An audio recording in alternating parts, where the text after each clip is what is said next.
This one's freaking nuts. The latest court filing in the Delphi case blows the entire timeline out of the water. It's time for you guys to start being journalists. Before an angry Andrew Baldwin left the courthouse, 13 News overheard him speaking to Richard Allen's wife, saying, "It ain't over. The world's watching. The world sees what's going on."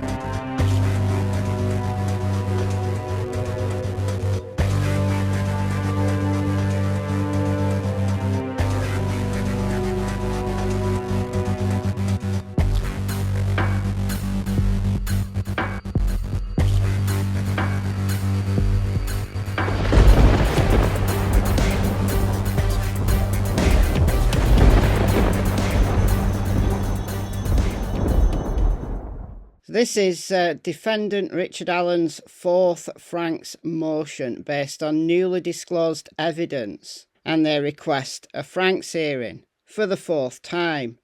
As you'll know if you've been following this case, on September 18th of last year, Mr. Allen, by his counsel, submitted a 136-page Franks memorandum that Judge Francis just ignored, didn't read, and then eventually said, deny without hearing. Then on October 3rd, he filed a second Franks motion. On March the 13th, he filed a third Franks motion. And now here we are, some additional facts, and the filing for a fourth Franks motion. So we're going to read from here. On Friday, April 26, 2024, the prosecution provided numerous documents to Mr. Allen's counsel as a result of the motion to compel and motion for sanctions filed on April 23rd. Contained in the documents provided by the prosecution are pages 2 and 3 of an incident report authored by Steve Mullin of the Delphi Police Department. These 2 pages indicate that Steve Mullin contacted Sergeant Mitch Blotcher, of the Indiana State Police at approximately 9 p.m. on February 13th, 2017, so that was the day that Abby and Libby went missing, to assist with acquiring precise location information for a cell phone, using some of the more technical assets. It appears that the last communication with Sergeant Blotcher was prior to 1 a.m. on February 14th, 2017. 2 pages provided to Mr. Allen's counsel contain the following summary of a conversation between Steve Mullin and Sergeant Blotcher from the Indiana State Police. Sergeant Blotcher advised, according to his evaluation of the data provided by AT&T, the last contact event between the cell phone and the tower located at Wells Street was 17:44 and 50 seconds. So 17:44 is just before 5:45 in the PM. He advised that, according to the records provided by AT&T, there had been no contact with the phone since then.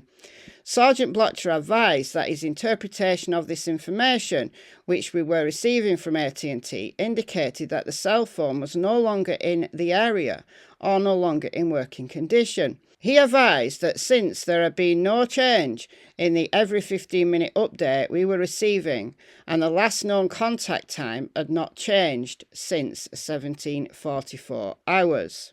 Okay. The conversation above appears to have occurred prior to 1 a.m. on February 14th, 2017. Then, on November 9th, 2023, the prosecution provided Mr. Allen's counsel with evidence of 44 pings generated by AT&T to locate Libby's phone.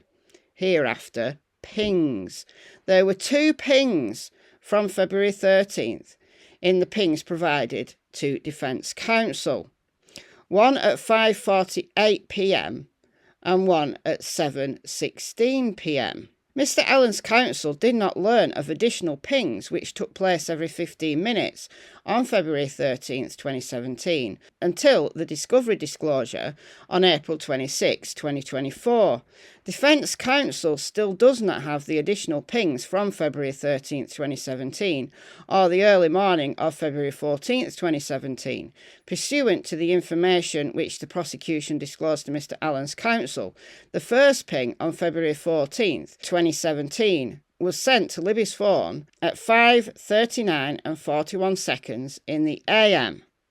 Are you following this so far? Because I'm barely. More importantly is Sergeant Blotcher's statement that his interpretation of the information which they were receiving from AT&T indicated that the cell phone was no longer in the area or no longer in working condition. Okay. The prosecution's entire case rests on the idea that Libby and Abby were on or very near the south side of the Monon High Bridge at 2:13 p.m. and that Richard Allen killed them between that time and when a witness, which is Sarah, allegedly saw a man in blue jeans and a blue jacket, which was muddy and bloody, according to Liggett, but maybe just muddy and not even a blue jacket, but even a tan jacket. But anyway, on 300 North shortly before 3:57 p.m.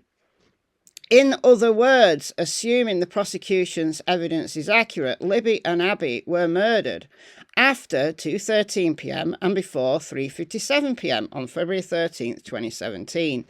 Additionally, assuming this timeline is accurate, the prosecution would have the girls between the Monon High Bridge and the location where the bodies were found from 2:13 on February 13th, the bridge video, until they were found at approximately 12:15 p.m. on February 14th. At the time the bodies of Abby and Libby were found, Libby's phone was under Libby's shoe, both of which were under the body of Abby. Assuming the prosecution's timeline is accurate, Libby's phone was under Libby's shoe, which was under the body of Abby, from somewhere after 2:13 p.m. on February 13th until the bodies were found at approximately 12:15 p.m. on February 14th, and had remained at that location in that condition the entire time. However, Sergeant Blotcher stated on February 13th, 2017, that the cell phone was no longer in the area or no longer in working condition. So, later on in the day. There is no way Libby's phone could have been out of the area between 9 p.m. on February 13th and 1 a.m. on February 14th, 2017, if the prosecution's timeline is accurate, because the phone was at the location where the bodies were found that entire time. Okay, so even I can grasp that. All right, let's carry on. Assuming the prosecution's timeline is accurate, there is no way that the phone was not in working condition between 9 p.m. on February 13th and 1 a.m. on February 14th, because we know the phone was on and communicating with the cell phone tower at 4:33 a.m. on February 14th, 2017. Where's that ping come from then? Where's the 4:33 a.m. ping come from? For the prosecution's timeline to work, the phone had to have been in the same condition from some time prior to 3:57 p.m. on February 13th, the time the witness sees the man on 300 North, who they're claiming is Richard Allen, until the time the bodies were found on February 14th, so about 12:15 p.m. At the time of the search warrant for Mr. Allen's residence, members of Indiana State Police were also aware that the last ping of Libby's phone was not at 5:44 and 49 seconds on February 13th, but at 4:33 and 35 seconds in the AM of February 14th. Where's this 4:33 ping come from? Furthermore, it is evident from the data from Libby's phone that the phone was accessed and connected with the cell tower at 4:33 a.m. on February 14th. Had Tony Liggett submitted an affidavit for the search warrant that did not recklessly disregard the truth, it would have included the following. When the bodies were found at approximately 12:17 on February 14th, 2017, there were sticks and branches that appeared to have been deliberately placed on the bodies. FBI Special Agent Nicole Robertson, this would have been in the Ron Logan search warrant, She stated that the bodies appeared to have been moved and staged. At the time of the murders, Abby was dating Logan Holder. Logan Holder is the son of Brad Holder. Jerry Holman of the Indiana State Police consulted with Professor Jeffrey Turco of Purdue University.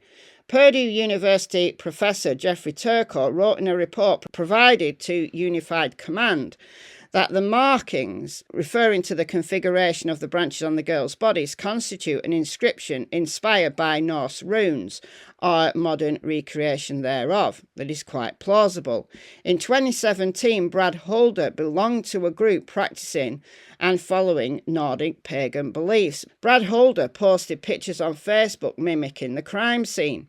Abby and Libby were killed after 2:13 p.m. and before 3:15 p.m. on February 13th. During that time, there were 3 phones in the area where the girls were last seen and the location where the bodies were found.